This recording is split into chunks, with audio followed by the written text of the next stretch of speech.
नमस्कार। कभी सोचा है एक नन्हा सा शिशु जो बस अपनी आंखें झपकाता है, वो आखिर सोच, समझ और भावनाओं से भरा एक पूरा इंसान कैसे बन जाता है? सच कहूँ तो ये सफर किसी जादू से कम नहीं है। तो चलिए आज इसी जादू को थोड़ा करीब से समझते हैं और मानव विकास के अलग अलग पहलुओं यानी कि डोमेन्स को एक्सप्लोर करते हैं। ये सवाल हम सबके मन में कभी ना कभी तो जरूर आता है। आखिर वो कौन सी प्रक्रिया है जो एक छोटे से बच्चे को जो सिर्फ रोना या मुस्कुराना जानता है, एक ऐसे कॉम्प्लेक्स इंसान में बदल देती है जिसकी अपनी एक अलग सोच है, अपनी भावनाएं हैं, अपने हुनर है। इसका जवाब विकास के इन्हीं अलग अलग डोमेन्स में छिपा है। तो सबसे पहले डेवलपमेंट यानी विकास शब्द को ही समझ लेते हैं। ये सिर्फ हाइट में लंबा होना नहीं है, बिल्कुल नहीं। विकास एक कंटिन्यूअस प्रोसेस है, एक ऐसी प्रक्रिया जो कभी रुकती नहीं। इसमें हम बेहतर होते हैं, मजबूत होते हैं और ज़्यादा एडवांस्ड बनते हैं। ये एक ऐसी जर्नी है जो जिंदगी भर हमारे साथ चलती है। तो आज हम विकास के इस सफ़र को इन 5 पड़ावों में समझेंगे।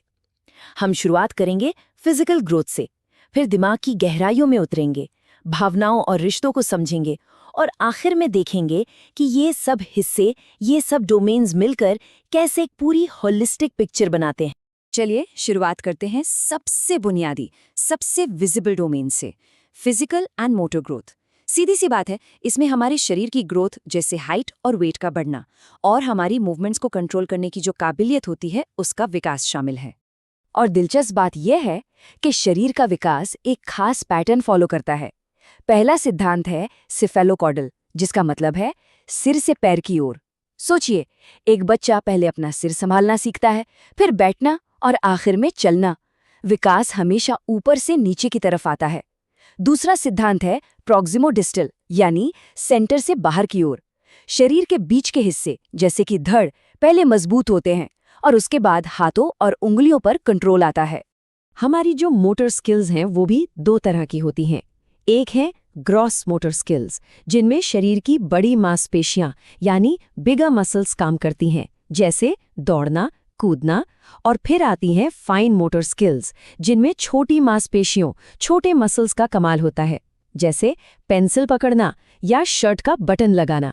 और ध्यान देने वाली बात यह है कि बच्चे पहले दौड़ना सीखते हैं और उसके बाद लिखना। विकास हमेशा ग्रॉस से फाइन की तरफ जाता है।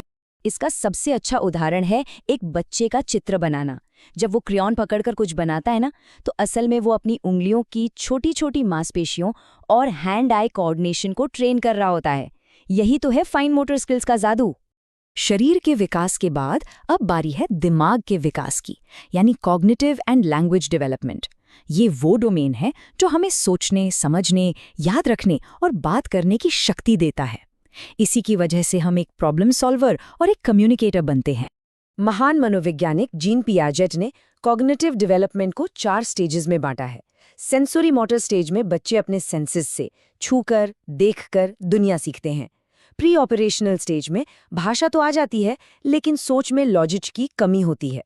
फिर कॉन्क्रीट ऑपरेशनल स्टेज में बच्चे लॉजिक लगाना सीखते हैं, पर सिर्फ उन चीज़ों पर जिन्हें वे देख या छू सकते हैं। और आखिर में फॉर्मल ऑपरेशनल स्टेज में एब्स्ट्रैक्ट और हाइपोथेटिकल सोच विकसित होती है।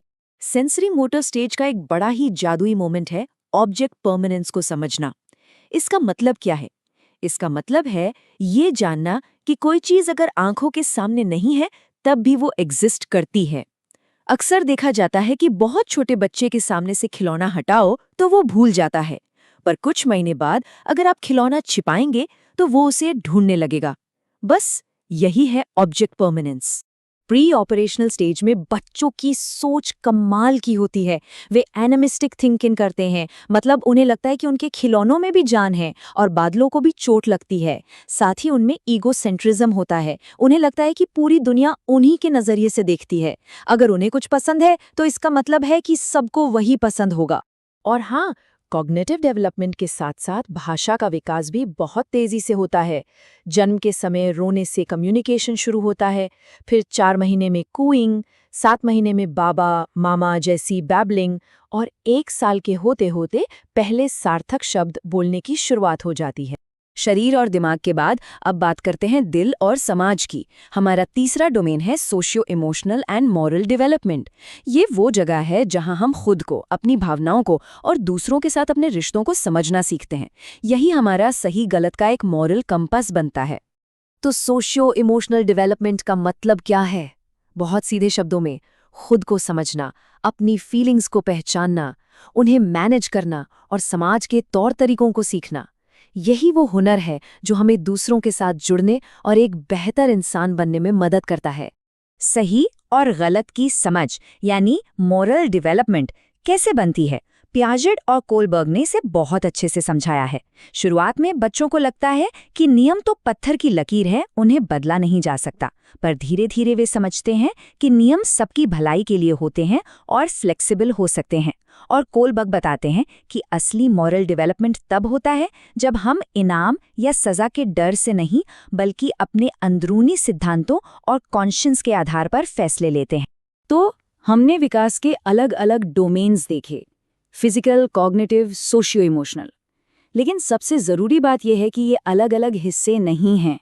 ये सब एक दूसरे से बहुत गहराई से जुड़े हुए हैं, एक ही धागे में पिरोए हुए हैं और मिलकर एक इंसान का होलिस्टिक डेवलपमेंट करते हैं। सोच कर देखिए, ये सब कैसे एक दूसरे पर असर डालते हैं। जब एक बच्चा चलना सीखता है, ये हुआ फिजिकल डेवलपमेंट, तो वो घर में नई नई जगहों को एक्सप्लोर कर पाता है, ये हुआ कॉग्निटिव डेवलपमेंट। और नए लोगों से मिल पाता है, ये हुआ सोशियो इमोशनल डेवलपमेंट। एक डोमेन का विकास दूसरे के लिए नए दरवाजे खोल देता है। सब कुछ आपस में जुड़ा हुआ है। तो इस पूरी चर्चा का मेन टेकअवे क्या है? 3 बातें याद रखनी है। पहली, विकास कभी रुकता नहीं, ये एक लाइफ लॉन्ग प्रोसेस है। दूसरी, ये कई मोर्चों पर एक साथ होता है, फिजिकल, कॉग्निटिव और सोशो इमोशनल। और सबसे ज़रूरी बात, ये सारे मोर्चे, सारे डोमेन्स इंटरकनेक्टेड हैं, एक के बिना दूसरा अधूरा है। जाते जाते एक सवाल छोड़कर जा रहा हूँ। जब हम सब अपने जीवन के सफ़र को देखते हैं, तो विकास का कौन सा पहलू, शारीरिक, मानसिक या भावनात्मक, सबसे ज़्यादा दिलचस्प लगता है और क्यों? इस पर ज़रूर सोचिएगा।